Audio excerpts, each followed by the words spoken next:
Hyanis terkejut ketika Ishak menyatakan bahwa ia memahami apa yang dikatakan Dronet King.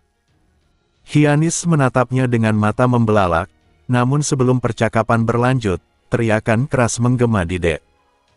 Sebuah kapal besar mendekat begitu dekat hingga hampir bertabrakan dengan Brave Salmon. Seorang wanita berkulit perunggu berteriak memanggil Hyanis dari atas kapal itu.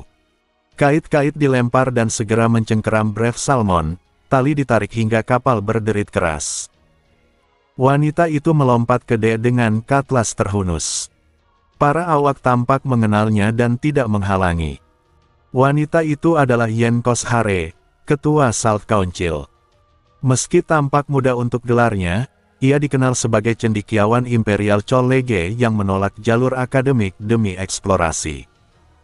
Ia mendekati Hyanis dengan ancaman terbuka sebelum akhirnya diperkenalkan kepada Ishak sebagai Grail Knight.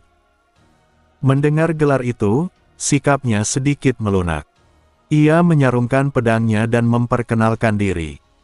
Yenkos menatap Ishak tajam, mempertanyakan tujuannya datang ke laut dan apakah ia memiliki urusan dengan malaikat mereka. Ketegangan jelas terlihat. Ia tidak dapat menerima kemungkinan bahwa Ishak mengetahui isu pengorbanan manusia, tetapi menyerang seorang Grail Knight juga bukan pilihan mudah, apalagi setelah menyaksikan kekuatan Ishak di laut. Ishak sengaja memancing reaksinya dengan menyebut bahwa ia mendengar Dronet King menuntut pengorbanan manusia. Wajah Yenkos seketika pucat. Tatapannya beralih tajam ke Hyanis. Sebelum kemarahan meledak, Ishak menambahkan bahwa ia menduga tuntutan itu hanyalah kesalahpahaman dan karena itulah ia mencegah Hyanis bertindak gegabah. Yenkos segera membombardirnya dengan pertanyaan, apakah itu sikap Codex of Light atau pendapat pribadi, dan bagaimana mungkin Ishak memahami ucapan Dronet King. Ishak menjawab singkat bahwa ia dapat memahami bahasa kuno dan menawarkan percakapan langsung. Yenkos menolak percaya. Ia menjelaskan bahwa menafsirkan tulisan berbeda dengan memahami pengucapan bahasa ribuan tahun lalu. Bahkan perbedaan 50 tahun saja dapat mengubah intonasi, apalagi 1000 tahun. Namun Ishak tetap teguh. Ia menyatakan alasannya tidak penting. Pembuktian langsung akan cukup. Ia lalu menerjemahkan ucapan Dronet King sebelumnya, bahwa monster laut adalah makhluk yang patut dikasihani, dan menyarankan agar Hyanis serta krunya memverifikasi kata aslinya. Sebelum pergi, Ishak bertanya apakah mereka tahu mengapa Dronet King berkata demikian. Ucapan itu membuat Ishak terusik. Dronet King bukan malaikat yang dikenal penuh belas kasihan, terutama terhadap monster. Menurut Yenkos, monster laut dulunya manusia yang berubah oleh kekuatan dewa kuno, membentuk peradaban bawah laut sebelum merosot dan kehilangan kemampuan berdialog sejak era Codex of Light. Salt Council dan monster laut memiliki sejarah yang saling mencerminkan sekaligus saling membenci. Mungkin Dronet King merasa keterikatan terhadap nasib paralel mereka, keduanya berada di ambang kemunduran tanpa dewa yang benar-benar hadir. Setelah itu, Ishak memeriksa Bishop Juan. Seorang imam muda yang berjaga sempat panik, mengira ada ancaman, tetapi menenangkan diri setelah melihat Ishak. Di dalam kabin, Juan terbaring membelakangi pintu, jauh berbeda dari sosok penuh semangat sebelumnya. Juan bertanya apakah Ishak juga menganggapnya menyedihkan. Ishak menyadari bahwa Juan tidak menggunakan mukjizat apapun sebelumnya. Ternyata, Juan mengakui bahwa ia tidak mampu melakukan mukjizat tingkat tinggi. Seorang uskup yang tak mampu melakukan mukjizat adalah hal yang tak terpikirkan. Juan menjelaskan bahwa perubahan Sword of Judgment menjadi kunci Luadin bukanlah mukjizat aktif, melainkan soal kelayakan. Ia masih mampu melakukan hal kecil seperti menyalakan lilin tanpa doa, tetapi mukjizat besar tak lagi dapat ia lakukan. Dalam posisinya, tugas-tugasnya lebih bersifat politik dan administratif, membuktikan pentingnya dirinya melalui urusan uang dan legitimasi. Ishak memahami bahwa Juan berusaha membuktikan keberadaannya dalam Codex of Light meski kekuatannya memudar. Namun situasi ini berbahaya. Di tengah laut, dengan potensi pemberontakan dan kehadiran malaikat raksasa, seorang uskup tanpa mukjizat adalah variabel tak terduga. Ishak meminta Juan merahasiakan hal itu. Ia menyarankan agar insiden sebelumnya dikatakan sebagai mabuk laut, dan bahwa seorang uskup tak perlu repot-repot mengurus ikan-ikan kecil. Ia memompa semangat Juan, menegaskan bahwa wibawanya tetap dibutuhkan. Juan yang semula terpuruk perlahan bangkit kembali, terpengaruh oleh kata-kata Ishak dan penghormatan awak kapal terhadap Grail Knight. Setelah meninggalkan kabin, Ishak merasa kelelahan bukan karena pertempuran, melainkan karena harus membujuk pria tua hampir 70 tahun itu. Namun tantangan sebenarnya menunggunya di luar. Ia kini harus berbicara dengan entitas yang jauh lebih tua, lebih dari 900 tahun. Ishak berdiri di dek, menatap mata Aquamarine Drowned King yang menyembul di atas permukaan laut. Ia membuka percakapan. Drowned King, mari kita berbicara. Suasana laut malam cukup tenang, seolah-olah seluruh permukaan air berada di bawah kendali Drowned King. Di balik ketenangan itu, mata Aquamarine sang malaikat bersinar dari kedalaman, pucat dan dingin seperti mayat yang terapung. Ishak merasakan getaran di tulang punggungnya dan memahami mengapa makhluk itu disebut raja yang tenggelam. Di dek, pertemuan berlangsung terbatas. Selain Ishak, hanya Yenkos, Hyanis, dan Aidan yang hadir. Banyak kapten dan awak ingin menyaksikan, tetapi Drowned King tidak menyukai kebisingan. Ishak memimpin percakapan. Ia menyatakan bahwa Drowned King pasti mengenalinya dan tidak menenggelamkan kapal karena berniat berbicara. Ia menduga dirinya dikenali sebagai Nephilim, sesuatu yang biasanya tidak disukai malaikat. Respons datang melalui seekor kepiting kecil yang merayap ke dek. Dari gelembung busa yang keluar dari mulutnya, terdengar suara Drowned King dalam bahasa kuno. Ia menyebut Ishak sebagai dosa yang hidup dan menanyakan asal-usulnya. Ishak menjawab bahwa ia tidak mengenal orang tuanya dan bertanya apakah keturunan tanpa silsilah tak layak diajak bicara. Laut beriak pelan, tanda tawa rendah sang malaikat. Drowned King mengira Ishak adalah pengikut Salt Council. Ishak membantah, tetapi menyatakan bahwa ia mengetahui permintaan yang diajukan kepada dewan itu. Permintaan tentang yang tenggelam telah disalahartikan sebagai pengorbanan manusia. Drowned King tertawa lagi, kali ini dengan nada letih. Ia mengakui bahwa perpisahan yang panjang membuat anak-anaknya sulit memahami ucapannya. Ia mencoba mempelajari bahasa baru, tetapi bahkan untuk tetap terjaga pun sulit. Ishak kemudian menyebut niat sebenarnya, ritual Moonwell. Mendengar istilah itu, Drowned King terdiam sebelum membenarkan. Ia mengakui ironi bahwa seorang ksatria buangan sekaligus Nephilim justru memahami maksudnya, sementara para anggota dewan tidak. Ia menjelaskan bahwa pemisahan terlalu lama telah melemahkannya. Tanpa mediator dan imam, ia tidak bisa melaksanakan ritual sendiri, dan jika ia pergi, mungkin tak dapat kembali. Ia membutuhkan sukarelawan yang berani. Ishak menyimpulkan bahwa tujuan ritual itu adalah mengirim seseorang ke alam baka untuk menanyakan nasib para dewa dan kapan penderitaan mereka akan berakhir. Drowned King mengiyakan. Anak-anaknya telah terlalu lama ditinggalkan, dan ia sendiri semakin lemah. Jika dewa terus diam, konsekuensinya tak terucapkan. Ishak memahami beban seorang malaikat yang menyaksikan imannya runtuh selama 1000 tahun. Untuk melaksanakan ritual itu dibutuhkan sang malaikat sebagai pelaksana, serta seorang sukarelawan yang akan dikirim hidup-hidup ke alam baka dan dibawa kembali. Risiko kegagalannya sangat besar. Ia lalu menjelaskan kepada Yenkos dan Hyanis tentang ritual kebangkitan yang telah mereka jalani. Calon imam ditenggelamkan berulang kali hingga mendekati kematian. Jika mereka selamat dan kembali, mereka menjadi imam, meski tak dapat mengingat suara Tuhan yang didengar. Ritual itu sendiri telah menjadi semakin brutal sejak dewa mereka terkubur di bawah gurun garam. Ishak menyatakan bahwa Moonwell ritual jauh lebih berbahaya. Ia mengirim tubuh hidup sepenuhnya ke alam baka dan menariknya kembali. Salt Council adalah satu-satunya yang mampu melakukan mukjizat semacam itu. Berbeda dengan Immortal Order yang menyeret alam baka ke dunia, Salt Council harus menembusnya. Ia menekankan bahwa dalam ritual kebangkitan tidak ada pola pasti siapa yang kembali. Keberuntungan lebih menentukan daripada iman atau reputasi.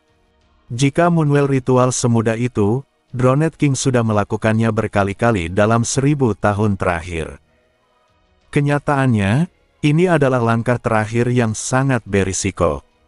Jika gagal, mungkin tak ada kesempatan kedua, dan kekecewaan Drowned King tak akan berhenti pada rasa sedih semata. Hyanis dan Yenkos sempat berdebat, masing-masing menawarkan diri sebagai sukarelawan. Hyanis merasa perlu menebus kesalahan, sementara Yenkos menganggap dirinya lebih pantas karena pengetahuan dan usia mudanya. Ishak menghentikan perdebatan itu. Ia menyebutkan syarat-syarat yang diperlukan, keberuntungan luar biasa, tubuh kuat yang mampu bertahan menghadapi apapun di alam baka, ketenangan dalam krisis, penguasaan bahasa kuno, karisma yang memikat siapapun, dan iman yang kokoh dilindungi oleh kekuatan Tuhan. Saat ia menghitung syarat-syarat itu dengan jarinya, para hadirin menatapnya dengan tak percaya. Yenkos akhirnya menyadari maksudnya. Kembali menghadap Drowned King, Ishak membuka mulutnya dan menyampaikan rekomendasi. Ia merekomendasikan Aidan Bierverk sebagai sukarelawan untuk Moonwell ritual. Setelah keheningan panjang, Drowned King akhirnya bertanya siapa Aidan Bierverk. Keraguan itu juga dirasakan Yenkos dan para kapten lain yang tidak mengenal Aidan. Ishak dengan yakin menjelaskan bahwa Aidan adalah pencuri yang akan memanjat tembok demi mendapatkan apa yang diinginkannya, fanatik yang rela mempertaruhkan nyawanya demi Salt Council, serta pedagang dengan pemikiran fleksibel yang bahkan bersedia melayani imam agama lain demi tujuannya. Ia juga memiliki pengetahuan arkeologi yang luas dan memahami sedikit bahasa kuno. Ishak menambahkan bahwa para kapten yang sudah pernah kembali dari alam baka mungkin telah menghabiskan keberuntungan mereka, sedangkan Aidan masih lajang dan tak memiliki keluarga yang akan meratapinya jika ia mati. Suasana laut berubah mengikuti emosi sang malaikat. Awan tebal menutupi bulan, aroma asin menguat, dan ombak beriak pelan. Kehadiran Drowned King memengaruhi angin dan gelombang. Aidan sendiri gelisah, sementara Yenkos mengakui bahwa mereka hanya bisa mempercayai rekomendasi Ishak. Hyanis menyadari bahwa hampir 50 kapal telah berkumpul di sekitar mereka, tanpa sadar membentuk pengepungan terhadap makhluk raksasa itu. Ia mulai merasakan ada sesuatu yang tidak beres dan pergi memeriksa keadaan. Akhirnya Drowned King bertanya apakah Aidan adalah rekomendasi pribadi Ishak atau keputusan Salt Council. Ishak menyampaikan bahwa ia merekomendasikan dan Dewan menyetujui. Drowned King menerima jawaban itu. Ia menyatakan bahwa apakah ritual berhasil atau gagal, mereka akan berbagi suka dan duka bersama. Angin menguat, awan berputar, dan badai mulai terbentuk. Ia memutuskan untuk segera memulai ritual, menjelaskan bahwa ada pihak-pihak yang mungkin ingin keadaan tetap seperti sekarang dan bisa mengganggu jika mereka menunda. Topan ternyata telah dipanggil untuk mencegah campur tangan luar. Aidan maju dengan relik pemberian Ishak di tangannya. Sebuah tentakel raksasa muncul dari laut dan menyentuh dahinya dengan setetes air laut. Energi dingin meresap ke dalam dirinya. Ia roboh tak sadarkan diri. Ishak menangkapnya, dan Drowned King menjelaskan bahwa tubuh dan jiwanya sedang diperkuat agar sesuai dengan kepadatan spiritual Urbansus. Tanpa itu, jiwanya bisa hancur atau dirasuki. Yenkos segera berlutut, membaca doa dan mengeluarkan relik untuk memberkati serta melindungi Aidan. Dronet King kemudian bangkit dari laut, memperlihatkan tubuh raksasanya yang menjulang ratusan meter dengan tentakel seperti pilar. Kapal-kapal di sekitar berguncang. Ishak, yang telah melihatnya sebelumnya, lebih banyak merenung daripada terpesona. Dronet King berbicara kepadanya, menanyakan apa yang ia pertaruhkan dalam bahaya ini. Ishak menyadari bahwa sekalipun ia hanya menerjemahkan, terlibat dengan malaikat dari iman lain tetaplah berisiko besar. Ishak menyatakan bahwa perubahan besar akan segera datang, dan sebagai imbalan ia hanya menginginkan dukungan Salt Council ketika saat itu tiba. Ia tidak meminta relik atau harta, melainkan dukungan di masa depan.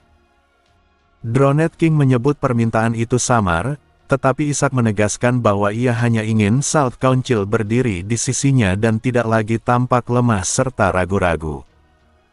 Dronet King menerima, lalu secara halus menawarkan agar Salt Council mengabaikan dosa darah Ishak, menyiratkan agar ia meninggalkan Codex of Light. Ishak menolak dengan sopan, menyatakan bahwa dewa yang ia layani cemburu. Dronet King menanggapi bahwa keberuntungan jarang datang 2 kali dalam beberapa tahun, tanpa nada kecewa. Ia mengakui bahwa sebenarnya Ishak lebih cocok menjadi utusan dibanding Aidan. Ucapan tentang keberuntungan itu menimbulkan keganjilan dalam benak Ishak. Ia teringat kemungkinan bahwa seorang ksatria luar biasa dari beberapa tahun lalu, Carlsen Miller, mungkin pernah bertemu Dronet King. Namun sebelum ia sempat menyelidiki lebih jauh, Dronet King memintanya tetap di tempat dan membantu ritual, mencegahnya mundur. Saat ritual hendak dimulai sepenuhnya, Ishak masih memikirkan arti keberuntungan pertama yang disebutkan tadi. Tiba-tiba teriakan terdengar dari buritan kapal. Hyanis berlari sambil memegang alat sinyal bercahaya, wajahnya pucat. Ia berteriak bahwa mereka telah ditipu dan bahwa Dronet King tidak berniat melaksanakan Moonwell ritual. Tanpa menunggu kepastian, Ishak bergerak secara refleks. Rasa ganjil yang sejak tadi mengganggunya, ditambah tuduhan bahwa ritual itu hanyalah tipu daya, sudah cukup menjadi alasan untuk bertindak. Saat ia melompat menjauh, tentakel Dronet King menyapu ruang yang barusan ia tempati. Pagar dan debref Salmon hancur seketika, kapal berguncang keras. Yenkos dengan panik menarik tubuh Aidan yang tak sadarkan diri agar tidak terjatuh ke laut. Ishak mendarat sambil berpegangan pada tiang kapal dan mulai menyusun kembali rangkaian peristiwa. Salt Council terpecah akibat penafsiran pesan Dronet King. Sebagian berlayar untuk mengeksekusinya. Mereka diserang monster laut dan hampir tenggelam, lalu diselamatkan oleh Dronet King. Setelah itu, ia menyatakan terjadi kesalahpahaman dan mengumumkan Moonwell ritual untuk mengirim utusan ke alam baka. Ishak menyadari kejanggalan sejak awal. Apakah mungkin malaikat itu, meski berbicara dalam dialek kuno, begitu samar hingga membingungkan antara sukarelawan ritual dan korban persembahan manusia? Untuk ritual sepenting itu, seharusnya ia berbicara jelas. Kecuali jika kesamaran itu disengaja. Ishak menyimpulkan bahwa Dronet King memang berniat menerima pengorbanan manusia. Tuduhan itu membuat semua orang terdiam. Dronet King berhenti mengamuk dan menatap Ishak. Alih-alih terus menghancurkan kapal, ia melilitkan tentakelnya pada Brave Salmon hingga kapal berderit seperti hendak diremukkan. Ishak menarik Luadin Ki, memancarkan panas membakar yang memaksa tentakel itu mundur. Ia menuduh Dronet King sengaja membuat pesan ambigu untuk memecah Salt Council, menyaring mereka yang menerima pengorbanan manusia dan mereka yang menentangnya, lalu menenggelamkan pihak yang menentang. Ia menuduh serangan monster laut juga diatur oleh Dronet King, yang menjanjikan keselamatan bagi monster-monster itu dengan imbalan korban manusia, berniat menjadi dewa baru bagi Salt Council sekaligus monster laut. Menurut Ishak, penyelamatan mereka dari lagu Siren hanyalah sandiwara. Jika berjalan sesuai rencana, kaum keras seperti Hyanis akan tenggelam, sementara pihak yang lebih kompromis seperti Yenkos akan tersisa dan mudah dikendalikan. Kini, Moonwell ritual hanyalah kedok untuk melakukan pengorbanan demi meraih keilahian. Dronet King tertawa pelan dan menegaskan bahwa Ishak telah terlalu jauh mencampuri iman orang lain. Hujan mulai turun, badai berubah menjadi topan. Ia mengakui bahwa ia seharusnya berhenti saat didorong oleh makhluk-makhluk bertulang dari Immortal Order. Ia tidak lagi merasa perlu menyembunyikan apapun. Dengan suara yang disalurkan langsung ke pikiran, Dronet King menyatakan bahwa penantian panjang telah berakhir. Ia tidak lagi ingin menunggu jawaban dari ayah yang tak menjawab. Ia bermaksud memimpin sendiri, memanggil para pengembara dan penderita untuk mendengar panggilan dari bawah laut. Para kapten kebingungan. Bukankah ritual itu untuk mengirim utusan ke alam baka? Apakah dewa mereka tidak akan kembali?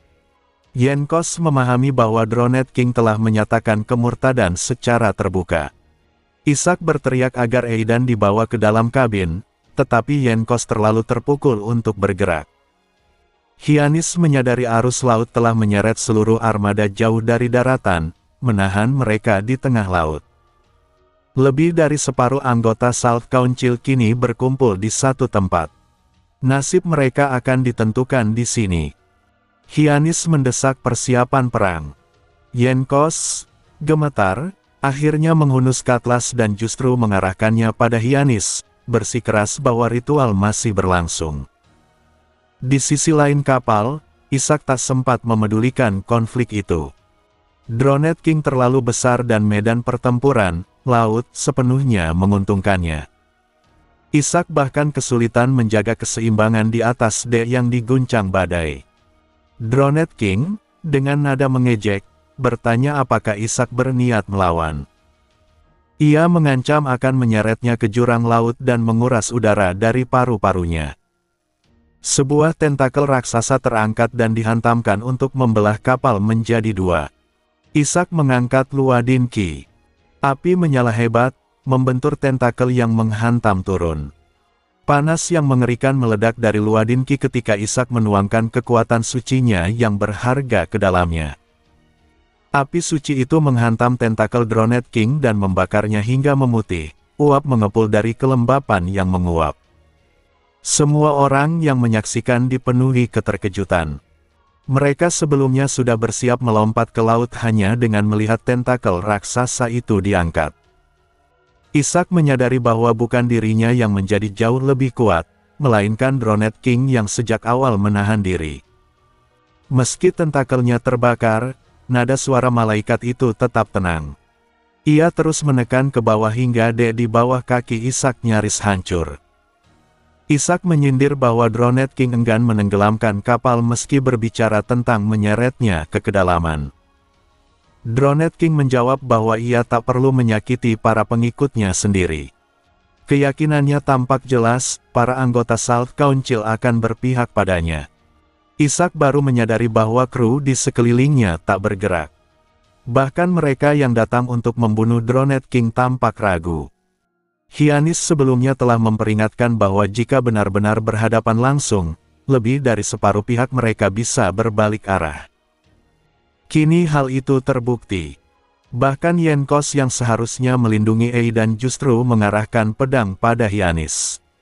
Dronet King memerintahkan agar Grail Knight ditangkap. Beberapa kru bergerak ragu-ragu, namun dengan mudah dipatahkan Ishak. Di tengah kekacauan itu, Ishak memikirkan satu hal, Dronet King tidak memperhatikan Aidan, korban ritual yang seharusnya. Jika tujuan utamanya pengorbanan manusia, Aidan sudah cukup. Maka target sesungguhnya adalah dirinya. Saat Ishak tersandung di dek licin, tentakel menyerang lagi. Pada saat genting itu, pintu kabin terbuka keras. Tentakel Dronet King tertarik mundur seolah terkejut. Yang muncul adalah Bishop Juan, mabuk dan marah karena kapal berguncang hebat. Jubah uskupnya ternoda muntah akibat mabuk laut, namun kehadirannya menjadi penghalang tak terduga. Ishak segera berlindung di dekatnya dan memanfaatkan otoritas Juan sebagai uskup Codex of Light. Dronet King menunjukkan kewaspadaan. Ia memiliki ingatan pahit tentang dewa mereka yang pernah terkubur di padang garam oleh kekuatan Codex of Light. Seorang uskup memiliki otoritas untuk memanggil malaikat, meski keberhasilan mukjizat sepenuhnya tergantung kehendak surga. Juan, walau tak melakukan mukjizat apapun, dengan lantang menegur Dronet King atas niat pengorbanan manusia dan pengkhianatan terhadap kesalehannya sendiri. Ia bahkan menyebut nama Luadin sebagai ancaman tersirat, mengingatkan pada masa lalu ketika padang garam dilebur dan kuil-kuil dipulihkan. Namun Dronet King telah melangkah terlalu jauh untuk mundur. Ombak meninggi. Amarahnya meledak. Ia menghantam laut dengan tentakel, membuat kapal miring hampir 90 derajat. Beberapa kru terlempar ke laut. Juan tak mampu melakukan mukjizat apapun. Dronet King memperingatkannya untuk tidak ikut campur dan mulai meremas kapal dengan niat menghancurkannya. Ishak bertatapan dengan Hyanis, yang masih berpegangan pada pagar dengan mata menyala penuh tekad. Mengingat tujuan Hyanis datang untuk menangkap Dronet King, Ishak mengambil keputusan. Ia menggertakkan gigi dan melompat ke laut. Di bawah permukaan, pusaran air membelitnya. Ribuan merfolk menunggu di kedalaman, mengikuti perintah Dronet King. Mereka berusaha menarik Ishak, namun Luadin Ki kembali menyala. Dengan satu ayunan, makhluk-makhluk itu menjerit dan mundur. Ishak terdorong ke permukaan, bertukar pandang dengan Hyanis. Berkat doktrin of Wafes yang diberkati Hyanis, Ishak dapat memanfaatkan ombak untuk melindungi kapal dengan menjauhkan pertarungan darinya. Namun tanpa kapal sebagai perlindungan, ia kini sepenuhnya menghadapi Dronet King. Tentakel-tentakel menghantam ombak. Ishak meluncur di atas gelombang, tetapi segera menyadari bahwa gelombang yang ia tumpangi adalah bagian dari tubuh Dronet King sendiri. Tanpa strategi lain, ia terseret pusaran ke dasar laut. Mukjizat berjalan di atas air tak lagi berguna. Ia ditarik ke kedalaman.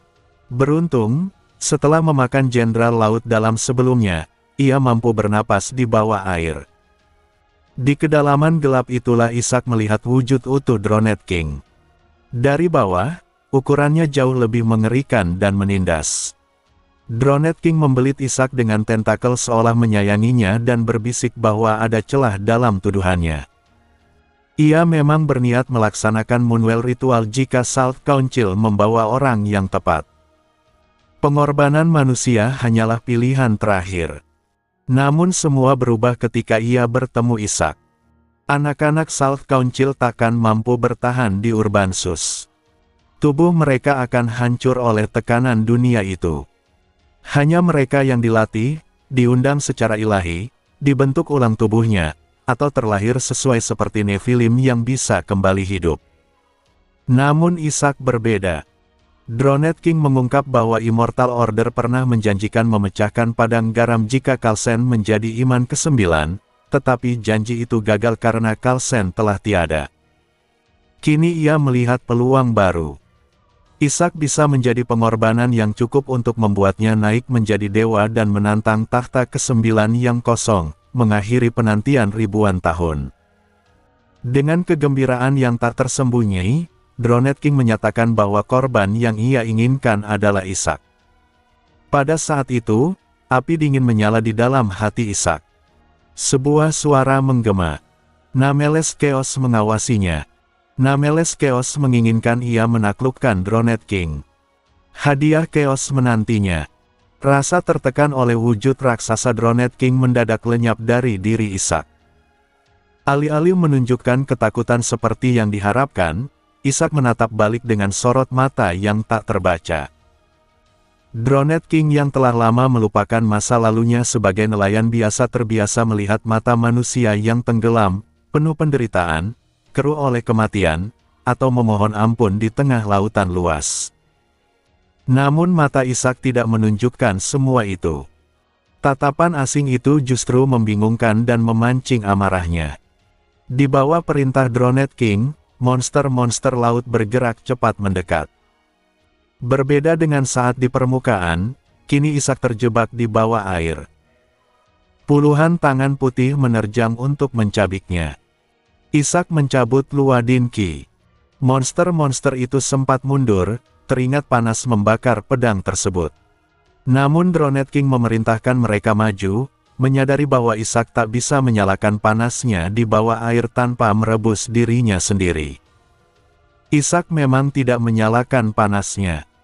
Ia justru menyeringai dan melesat maju dengan kecepatan mendadak akibat efek predasi. Tubuhnya meluncur begitu cepat hingga gelembung-gelembung tercipta di sekelilingnya. Bilah pedang menghancurkan tulang dan membelah daging. Monster yang tertusuk menjerit tanpa suara sebelum rekan-rekannya sendiri menusuknya tanpa peduli. Ishak menggunakan tubuh monster yang tertusuk sebagai perisai, memanfaatkan kekacauan untuk bertahan. Dronet King mulai merasa ada yang ganjil. Gerakan Ishak bukan gerakan orang yang tenggelam. Bahkan ksatria terlatih pun akan panik di bawah air, apalagi tanpa pijakan untuk menggunakan teknik pedang sepenuhnya. Namun Ishak bergerak stabil, tanpa tanda kehabisan napas. Sebuah tombak yang hampir mengenai celah sirahnya meluncur begitu saja. Sirahnya memancarkan energi mukjizat yang aneh dan kuat. Merasa cara itu tak cukup, Dronet King mengulurkan tentakel-tentakelnya. Ukurannya yang masif membuatnya tampak lambat, namun daya hancurnya luar biasa. Tentakel menyapu segala arah, meremukkan monster laut yang terjebak di jalurnya, lalu mengepung Ishak dari segala sisi. Saat tak ada ruang untuk menghindar, tubuh Ishak berubah menjadi siluet kabur berwarna merah darah. Tentakel hanya membelah air kosong. Wujud merah itu berputar dalam pusaran sebelum kembali menjadi Ishak di lokasi lain. Dronet King menyadari Ishak menggunakan mukjizat yang tidak dikenalnya. Bau darah tercium kuat setiap kali Ishak berubah bentuk. Itu jelas bukan mukjizat Codex of Light. Dronet King mulai meragukan identitas Ishak sebagai paladin Codex of Light. Ishak tidak pernah menggunakan mukjizat khas mereka, hanya meminjam doktrin of Wafes dan mengandalkan Luadin Ki. Di sisi lain, Ishak memahami kebingungan itu. Dronet King tak mengenal iman Red Kalis yang muncul setelah ia tertidur panjang. Sulit melawan sesuatu yang tidak dipahami. Sementara itu, Ishak justru mengenal Dronet King dengan sangat baik. Ketika Dronet King menyatakan ingin menjadikannya korban, Ishak tidak merasakan marah atau takut. Yang ia rasakan hanyalah ketidakberartian ancaman itu. Ia memang sempat takjub saat pertama melihat wujud raksasa itu di dunia nyata, jauh berbeda dari permainan. Namun ia telah mengalahkan Dronet King puluhan kali di dalam permainan. Begitu memutuskan bertarung, berbagai strategi muncul di benaknya. Tak satu pun mudah, tetapi ia tak pernah mempertimbangkan kemungkinan kalah. Menyadari sulit menangkap Ishak yang seolah seperti air, Dronet King mengubah strategi. Ia membentuk arus melingkar, menjebak Ishak dalam pusaran, lalu membuka mulut raksasanya untuk menelan semuanya. Monster-monster laut berusaha kabur dari arus itu. Pusaran tersedot masuk ke mulut penuh ribuan gigi tajam. Alih-alih melawan arus, Ishak justru menendang dan melesat masuk. Dari sudut pandang Dronet King, itu seperti lalat terbang ke dalam mulut. Ia menutup rahangnya seketika, yakin tak ada relik yang mampu menandingi mukjizat malaikat. Namun di dalam rongga mulut yang dipenuhi cairan hitam, siluet merah Ishak membesar dan bergerak liar. Dronet King merasakan bagian dalam mulutnya terkoyak. Siluet itu berasal dari dagingnya sendiri. Sebuah notifikasi muncul dalam kesadaran Ishak, ia telah sebagian melahap Dronet King. Efek Intestine of Death God meningkatkan efisiensi konsumsi. Ia memperoleh peningkatan panjang dan regenerasi tentakel, meski bersifat sementara hingga tercerna. Ishak menyadari jika ia melahap sepenuhnya, kemampuan tentakelnya akan meningkat permanen. Ishak tak lagi menyembunyikan wujud aslinya. Dari tangan kirinya, tentakel memanjang dan menyapu. Dalam radius 10 meter, monster-monster laut terkoyak dan tercabik seketika. Pembantaian sepihak terjadi. Monster yang tersisa mundur ketakutan. Ishak melahap tubuh-tubuh yang tercabik, mengenyangkan diri. Kelemahan bertarung tanpa pedang di bawah air menghilang begitu tentakel muncul. Situasi berbalik menjadi ladang pembantaian sepihak. Dronet King terperangah. Ishak menyeringai dan kembali menerjang. Tentakelnya membelah menjadi 2, lalu 3, hingga 8 helai seperti ular buas yang mengincar mangsa. Rasa jijik Dronet King berubah menjadi ketakutan purba ketika 8 tentakel itu melesat untuk merobek dagingnya. Ketika naluri mengalahkan akal sehatnya, Dronet King menanggalkan martabatnya sebagai malaikat dan bertindak seperti binatang yang mempertahankan diri. Ia menyemburkan awan tinta hitam tepat di depan Ishak yang sedang menerjang dengan ganas. Penglihatan Ishak tertutup, arah geraknya kacau, dan dalam celah itu tentakel-tentakel raksasa Dronet King menghantamnya. Arus deras berputar liar akibat kibasan tentakel masif itu, membuat dunia terasa terbalik bagi Ishak. Tubuhnya tersapu pusaran. Upaya menggunakan Red Prayer untuk membersihkan keadaan sia-sia. Dronet King, yang harga dirinya terluka karena sempat dilukai, meraung bahwa Ishak berani menentang makhluk yang diberi kuasa ilahi hanya karena luka kecil. Ia telah lama tak perlu menghindar atau bertahan, sehingga hampir melupakan kemampuannya menyemburkan tinta. Daging yang tercabik di dalam mulutnya telah beregenerasi hanya dalam hitungan detik. Luka kecil dari tentakel Ishak bukan ancaman berarti. Namun meski begitu, ia secara refleks tetap menghindari serangan Ishak.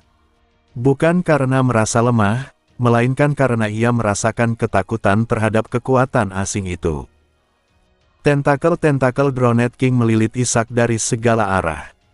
Tekanan menghimpit tulang hingga terdengar retakan. Ia menuntut jawaban, apa sebenarnya Ishak, dan bagaimana ia bisa menggunakan mukjizat itu. Ia tidak mengira Ishak adalah pengikut dewa kekacauan tanpa nama, melainkan menduga sebagai Nephilim yang mencuri mukjizat.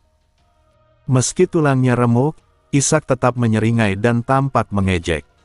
Dronet King tak memahami kata-katanya, tetapi tiba-tiba ia mendengar bisikan aneh di dalam benaknya.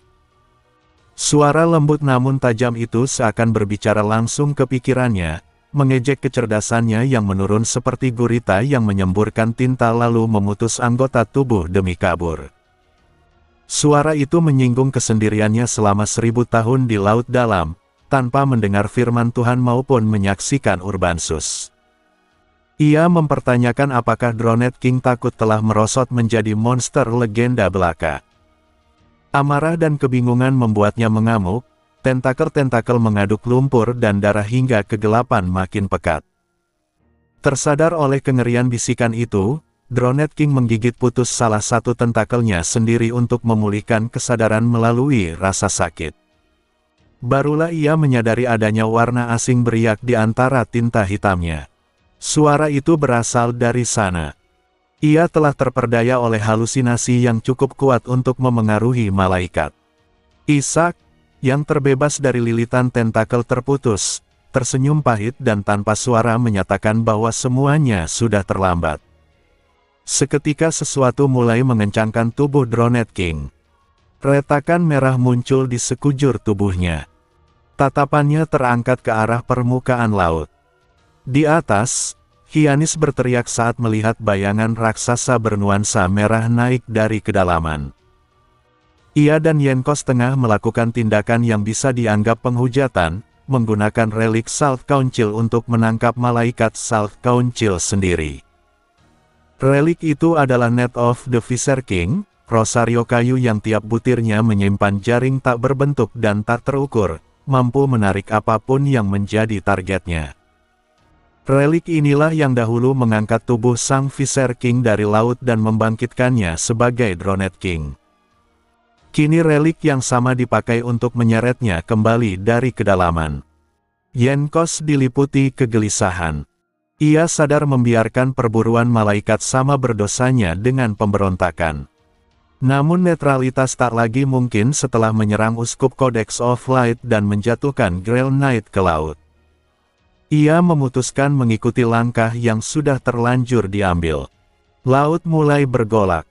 Tubuh Dronet King yang sangat besar ditarik ke atas oleh jaring tak kasat mata. Air yang tertahan dalam tubuhnya tercurah seperti air terjun, membuat kapal-kapal berguncang hebat. Semua orang terdiam melihat ukuran aslinya yang jauh melampaui bayangan mereka. Ishak sendiri muncul ke permukaan setelah pusaran mereda. Ia relatif tak terluka meski telah lama berada di bawah air. Hyanis berseru lega, tetapi Ishak memberi isyarat agar ia fokus pada tugasnya. Lawan mereka adalah malaikat. Tubuh Dronet King yang raksasa menggantung di udara, sebagian masih terendam. Meski terjerat jaring, tubuhnya yang lentur dan tanpa tulang tak sepenuhnya terhambat. Sebuah tentakel yang lolos menyapu permukaan laut, menciptakan gelombang dahsyat yang membalikkan kapal terdekat. Para pelaut berteriak dan terjun ke laut. Dronet King memperingatkan Hyanis untuk melepaskannya. Andai tentakel itu menghantam kapal secara langsung, seluruh awak akan musnah seketika. Namun Hyanis menggertakkan gigi dan memerintahkan persiapan harpun pemburu paus. Pertempuran melawan malaikat yang terangkat dari laut pun memasuki babak berikutnya. Setelah Dronet King berhasil ditarik ke permukaan oleh Viser King's Net, Hyanis menjalankan rencana berikutnya, menggunakan perlengkapan perburuan paus untuk memburu malaikat itu. Strategi tersebut tampak kasar dan tak hormat. Dronet King menganggap penggunaan relik itu masuk akal, tetapi merasa mustahil bahwa beberapa harpun paus dapat melukai malaikat. Ia keliru. Industri perburuan paus telah berkembang jauh selama 1000 tahun ia terbenam di laut dalam. Atas perintah Hyanis, balista di kapal-kapal menembakkan harpun raksasa hampir sebesar jangkar. Dentuman keras terdengar ketika harpun-harpun itu menembus tubuh Dronet King dan tertanam dalam-dalam di dagingnya. Para pelaut Salt Council menembakkan semuanya dengan mata terpejam. Sebagian menangis saat melihat malaikat yang dahulu diyakini menjaga mereka kini berdarah di hadapan mereka. Selama 1000 tahun, keberadaan Dronet King memberi mereka rasa keterhubungan dengan Tuhan. Kini mereka sendiri yang memutuskan ikatan itu. Setelah seluruh armada selesai menancapkan harpun, Hyanis memerintahkan kapal-kapal memecah formasi. Mereka tidak menarik hasil tangkapan ke pelabuhan seperti perburuan paus biasa, melainkan menyebar ke segala arah. Tali-tali yang terikat pada harpun menegang dan bergetar keras. Dengan layar dan dayung, kapal-kapal itu menarik tubuh raksasa Dronet King dari berbagai arah sekaligus. Dagingnya mulai terkoyak dengan suara mengerikan. Potongan-potongan besar tercabik, beberapa tercabut bersama harpun, sebagian terseret keluar bersama jaring relik. Dronet King sedang dibongkar hidup-hidup. Ia memandang kehancuran tubuhnya dengan tenang. Ia mengingat masa sebelum Salt Council terbentuk, ketika pengikut yang terpisah dari Tuhan takut mengambil keputusan sendiri. Mereka membentuk dewan agar tanggung jawab dipikul bersama, sehingga keputusan bersama dapat dianggap sebagai kehendak Tuhan. Ia selalu menghormati keputusan dewan. Kini dewan telah menjatuhkan hukuman mati atas dirinya. Ia menerima bahwa ini adalah keputusan mereka. Ishak mengamati dengan mata menyipit. Ia tidak menganggap pertarungan telah usai. Kemampuan regenerasi Dronet King hampir tak terbatas. Jika ia benar-benar melawan, setengah armada bisa tenggelam dalam sekejap. Jika ia mati, itu hanya karena ia memilih menyerah. Tiba-tiba tubuh Dronet King menggeliat. Viser King's Net menjerit. Ishak segera berteriak agar semua tali dipotong. Hyanis tak mendengar di tengah kekacauan. Tanpa ragu, Ishak melompat dan menebas tali-tali terdekat. Tali yang tegang terputus dengan dentuman, kapal-kapal yang bebas meluncur mendadak. Sesaat kemudian Dronet King memutar tubuhnya dengan dahsyat. Relik Viser King's Net terkoyak. Puluhan kapal terangkat ke udara. Ledakan suara menelan segalanya. Kapal-kapal besar beterbangan seperti daun kering sebelum bertabrakan dan hancur berkeping-keping di udara dan laut. Tubuh manusia tak mungkin bertahan di tengah kehancuran itu. Pecahan kayu, darah, dan daging berjatuhan seperti hujan. Hanya kapal-kapal yang talinya telah dipotong atau putus lebih dulu yang selamat, termasuk Brave Salmon tempat Hyannis berada. Namun yang selamat harus menyaksikan neraka. Potongan tubuh dan puing kapal menghantam dek. Armada utama Salt Council hampir musnah. Hyannis terpukul oleh rasa hancur dan bersalah. Ia mempertanyakan keputusannya menantang malaikat. Yenkos, berlumuran darah, menamparnya agar sadar dan menuntut strategi berikutnya. Hyannis akhirnya mengakui bahwa tidak ada rencana lanjutan. Semua persiapan mereka tak berarti di hadapan kekuatan malaikat. Yenkos hanya bisa berkata bahwa mereka harus berdoa, dan pandangannya tertuju ke laut, kepada satu-satunya yang bisa menyelamatkan mereka. Ishak menyaksikan tragedi itu sebagai simbol runtuhnya hubungan antara Salt Council dan Drowned King. Selama ini Drowned King bersikap lunak, bahkan dalam situasi genting ia berusaha tidak membunuh pelaut Salt Council. Namun kini ia mengakhiri hubungan itu dengan cara brutal. Ia bukan lagi malaikat mereka, melainkan monster laut dalam. Jaring relik yang terkoyak memeras mukjizat terakhirnya sebelum akhirnya Drowned King kembali jatuh ke laut. Air laut yang menghitam oleh darahnya dan darah para pelaut menyelimuti tubuhnya yang penuh lubang dan robekan. Namun luka-luka itu segera menutup saat air meresap masuk. Mata birunya beralih ke Ishak. Ia menyatakan bahwa Ishak juga bertanggung jawab atas pemandangan ini. Ishak tidak merasa bersalah. Ia memberi isyarat agar kapal-kapal Salt Council mundur, karena tanpa relik mereka tak lagi punya cara menyerang. Kapal-kapal yang tersisa perlahan menjauh. Drowned King tidak mengejar. Ia meluapkan kemarahan, menyatakan bahwa para dewa kuno dahulu adalah penguasa sah dunia selama puluhan ribu tahun, sementara era cahaya Luadin baru berlangsung 1000 tahun. Ia menyebut semua ini sebagai kembalinya dunia ke titik awal. Ishak menarik Luadin Ki dan menjawab bahwa 1000 tahun itu adalah hasil kemajuan panjang dari puluhan ribu tahun sebelumnya. Ia mengakui dunia masih penuh kebodohan dan fanatisme, tetapi setidaknya orang-orang kini tidak mengorbankan manusia dan berharap hidup baik membawa mereka ke surga. Ia tidak bisa menerima kembalinya dunia ke era primitif. Ia mengangkat pedangnya yang licin oleh darah dan hujan. Ia menginginkan cahaya dan tatanan. Drowned King menyatakan bahwa kekacauan tanpa nama mengawasinya. Luadin Ki kembali menyala dengan panas merah membara. Di bawah dek kapal, Juan hanya bisa berlutut dan berdoa. Bayangan kehancuran puluhan kapal yang terlempar ke udara dan hancur berkeping-keping terus menghantuinya. Dentuman memekakkan telinga, tubuh manusia yang tercerai-berai, dan laut yang berubah menjadi neraka membuatnya sadar akan jurang kekuatan antara manusia dan malaikat. Ia merasa tak berdaya. Andai ada mukjizat lain, andai ada pertolongan ilahi, ia akan mendukung Ishak dengan segala cara. Namun kini ia hanyalah seorang yang pandai menghitung uang. Tak ada yang bisa ia lakukan selain gemetar dan berdoa. Di balik doa yang terucap, hatinya berteriak mempertanyakan mengapa cobaan sebesar ini diberikan. Ia merasa keselamatannya semata-mata karena keberuntungan. Manusia tak mampu melawan kekerasan sebesar ini, kecuali mereka yang benar-benar dipilih. Ketika ia memandang keluar jendela, di tengah badai dan bayangan raksasa Drowned King, ia melihat sesuatu seperti nyala lilin kecil di atas gelombang.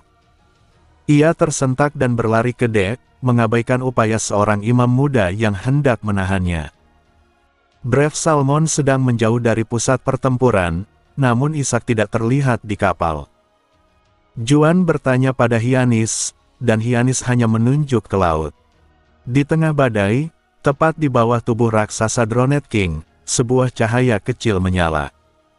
Juan berbisik serak menyebut nama Ishak, sang ksatria cawan suci.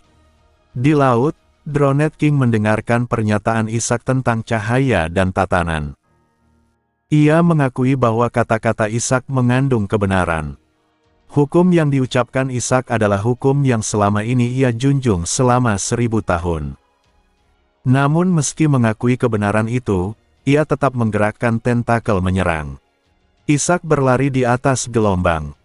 Tepat sebelum benturan, ia melompat dan menancapkan tangan kirinya ke kaki raksasa itu. Ia menghindari serangan tentakel berikutnya dan kembali menanamkan tentakel miliknya ke dalam daging Dronet King. Dronet King menyindirnya agar berhenti bertingkah seperti parasit dan menarik pedangnya. Ia kembali menyemburkan tinta hitam pekat yang menelan penglihatan Ishak. Namun di dalam kabut tinta itu, Ishak justru dapat merasakan gerakan Dronet King dengan jelas.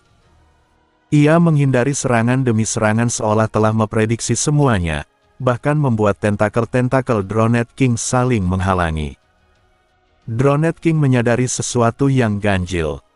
Ishak menyadari bahwa meski tampak perkasa, Dronet King tidak dalam kondisi sempurna. Serangan Salt Council dan penghancuran Viser King's Net telah melukainya lebih dalam daripada yang terlihat. Ishak melihat celah.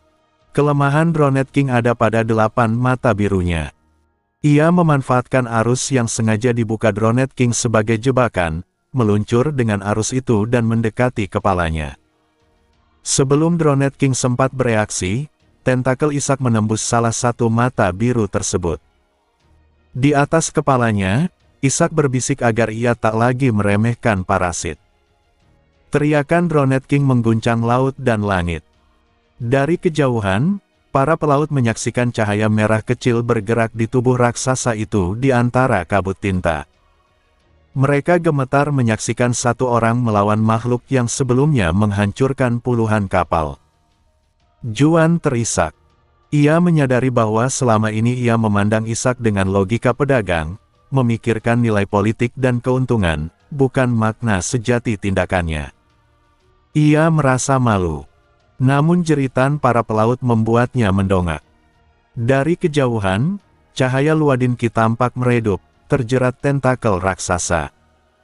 Di puncak pertempuran, Ishak mulai melahap tubuh dan jiwa suci Dronet King melalui tentakel yang tertanam. Parasit-parasit yang ia tanam sebelumnya berkembang di dalam tubuh raksasa itu, memberinya kemampuan membaca gerakan dan menekan sebagian saraf penglihatan Dronet King. Namun tiba-tiba terdengar peringatan bahwa kekacauan tanpa nama mengawasinya. Dalam sekejap, Dronet King memusatkan kekuatannya dan memusnahkan seluruh parasit di tubuhnya.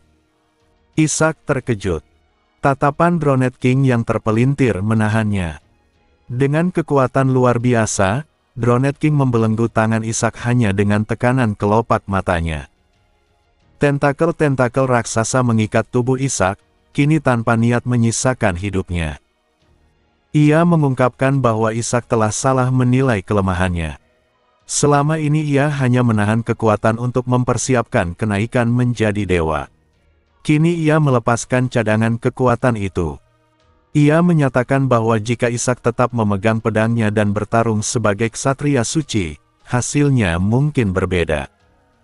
Tentakel yang mampu meremukkan kapal kini meremas tubuh Ishak. Kehangatan Luadin Ki di tangan kanannya meredup dan padam. Suara retakan terdengar dari dalam lilitan itu. Namun bersamaan dengan itu, Dronet King kembali menjerit. Jeritan kali ini bukan raungan kemenangan maupun amarah, melainkan jeritan kesakitan. Suara retakan dan sobekan mengerikan terdengar dari dalam lilitan tentakel. Dronet King mengerang kesakitan yang belum pernah ia rasakan. Ia berusaha membuka kembali tentakelnya, tetapi sesuatu dari dalam justru mencengkeramnya dari arah berlawanan.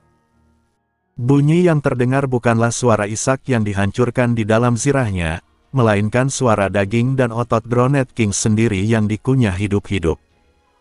Barulah ia menyadari naluri buas yang selama ini mendorongnya bukan sekadar amarah. Ia memahami bahwa ia tidak akan bisa melepaskan diri dari entitas yang kini berada di dalam lilitannya. Tanpa ragu, Ia memotong kakinya sendiri, anggota tubuh terkuatnya. Rasa sakit akibat memutuskan kaki itu besar, tetapi masih kalah dibandingkan sensasi aneh ketika tubuhnya dilahap dari dalam. Kaki raksasa yang terpotong itu menggeliat dan perlahan terhisap ke dalam lubang kecil, hancur tanpa sisa. Ketika bagian dalamnya terungkap, Dronet King melihat sesuatu yang tak pernah ia bayangkan. Di balik zirah Ishak, tentakel-tentakel bermekaran di setiap sambungan, menahan kepingan armor seperti cangkang yang dipaksa mempertahankan bentuk manusia. Entitas itu masih memegang Luadin Ki yang telah padam. Makhluk berzirah itu bergerak canggung, seolah baru belajar menggunakan tubuh. Gerakannya aneh, seperti makhluk laut yang dipaksa berjalan di darat. Namun niat membunuhnya jelas. Dronet King mundur tanpa sadar, bahkan merasakan kerinduan aneh pada sosok Ishak yang sebelumnya tampak mulia. Makhluk itu berlari, atau lebih tepatnya mengubah susunan tubuhnya di atas permukaan laut, dan mengayunkan Luadin Ki secara acak tanpa panas atau bentuk jelas. Namun dalam gerakan tanpa pola itu tersembunyi niat membunuh yang tajam. Lengan Ishak memanjang puluhan meter dalam sekejap. 8 luka merah tercetak di tubuh Dronet King sekaligus. Setiap luka adalah cedera kritis yang sulit dipulihkan, terkoyak kasar dan dipenuhi racun serta kuman asing yang menghambat regenerasi. Dronet King tertegun. Ia mempertanyakan apa sebenarnya Ishak. Sosok yang sebelumnya tampak sebagai ksatria mulia kini memperlihatkan wujud mengerikan di baliknya. Ia bahkan menyindir bahwa mungkin inilah dewa yang dilindungi Ishak. Sementara itu, Ishak sendiri menyaksikan keadaan itu dengan perasaan ganjil, seperti berjalan dalam tidur. Ia menyadari bahwa ketika terjebak dalam lilitan tentakel, ia memang berada di ambang kekalahan. Namun ia memiliki monster tentakel yang muncul saat krisis. Ia tidak yakin seberapa efektifnya melawan malaikat, tetapi melihat Dronet King sampai harus mengorbankan anggota tubuhnya, kekuatan itu jelas bekerja. Armor yang ditempa Ulsten bertindak sebagai segel, mencegah tentakel mengamuk tanpa kendali dan mempertahankan bentuk manusia. Bahkan teknik pedang tingkat lanjutnya, Eight Branches, dapat digunakan oleh wujud tentakel itu. Ishak menyadari bahwa ilmu pedangnya memang dirancang berdasarkan gerakan tentakel, seolah-olah ia memang dipersiapkan untuk kondisi seperti ini. Namun keadaan mengamuk itu hanya akan berakhir jika semua ancaman dilahap sepenuhnya. Artinya, Dronet King harus benar-benar dikonsumsi. Ishak tidak ingin menyerahkan segalanya pada insting tentakel semata. Di kapal South Council, para pengikut hanya melihat Ishak terjerat dan cahaya Luadin Ki meredup. Mereka panik dan memohon pada Juan. Juan sendiri diliputi keputusasaan. Ia mempertanyakan perannya dalam cobaan ini. Apakah ia hanya ada untuk menyaksikan kehancuran dan merasa tak berdaya? Kesadaran tajam menembusnya. Cobaan ini bukan untuk Ishak, melainkan untuk dirinya. Ia berdiri, mencari tempat terbaik di kapal di tengah badai, menggenggam rosario, dan berdoa dengan sungguh-sungguh. Ia memohon agar cahaya mengangkat kegelapan yang membutakan matanya. Ia mengenang masa mudanya sebagai imam yang tulus, ketika doa dipanjatkan bukan demi mukjizat, melainkan demi keselamatan. Doanya lembut namun penuh keyakinan. Dari balik laut, cahaya fajar berkilau. Di tengah pertempuran, Ishak merasakan aliran iman yang sangat kuat mengalir kepadanya. Doa yang tulus itu menjelma menjadi mukjizat nyata. Ia mengenalinya sebagai Wings of Radiance. Sayap-sayap cahaya tumbuh satu persatu di punggungnya, hingga berjumlah 4. Mukjizat tingkat tinggi yang hanya bisa dipanggil oleh seorang uskup atau lebih tinggi mengalir ke dalam dirinya. Ishak menyadari iman itu datang dari kapal South Council. Ia tersenyum tipis. Saat kekuatan mukjizat menguasainya, tentakel-tentakel surut, dan akalnya pulih sepenuhnya. Kehadiran kekacauan yang mengintai pun mundur. Dengan sayap cahaya menopang tubuhnya, ia melayang sedikit di atas permukaan laut. Panas Luadin Ki yang kembali menyala menguapkan hujan sebelum menyentuhnya. Dronet King menyaksikan perubahan itu. Begitu Ishak berniat maju, sayap cahaya melesatkan tubuhnya. Ujung Luadin Ki meluncur seperti anak panah dan menembus kening Dronet King dengan mudah. Luka itu jelas mematikan, diperkuat oleh panas dan api yang berlipat ganda oleh Wings of Radiance. Ishak teringat bagaimana Dronet King sebelumnya terobsesi pada pedang itu. Di tengah panas yang memutihkan mata birunya, Dronet King justru memeluk momen itu seolah telah menantikannya. Dengan tentakel terangkat seperti penyembah, ia berbisik agar Ishak menjadikannya gerbang dan melaksanakan ritual Moonwell.